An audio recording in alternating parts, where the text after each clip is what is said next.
la laïcité, c'est autant de questions que de réponses finalement.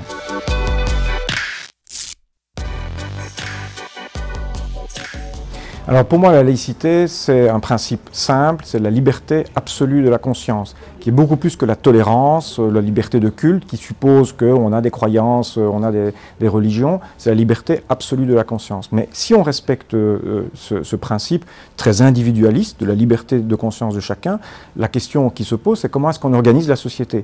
Donc la laïcité, ce n'est pas seulement la défense de la liberté absolue de la conscience, c'est aussi une réflexion sur comment est-ce qu'on organise la société à partir du moment où ce n'est plus l'Église qui l'organise, comment est-ce qu'on organise la solidarité, comment est-ce qu'on organise l'enseignement, comment est-ce qu'on organise les rapports entre hommes-femmes. Donc la laïcité, c'est autant de questions que de réponses finalement.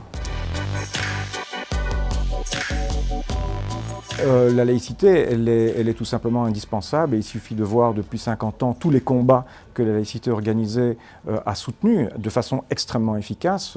Le droit des femmes à la contraception, à l'avortement, quelque chose que je connais très bien qui est le droit à l'euthanasie, l'enseignement également, obligatoire et gratuit.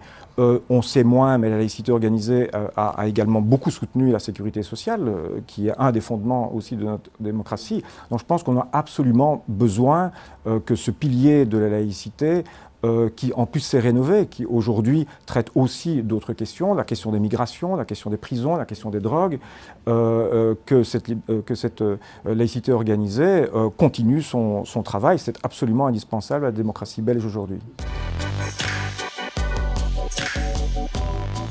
Alors notre démocratie, hélas, elle est en grand danger.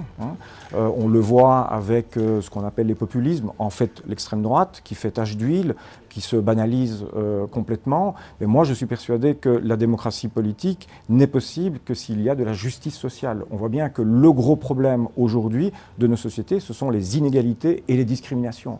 Les inégalités qui ne sont pas des inégalités de salaire, qui sont des inégalités de patrimoine, qui créent des fractures énormes dans la société, qui jettent de plus en plus de gens dans une sorte de précarité, et d'autre part les discriminations, et en particulier la question de la migration.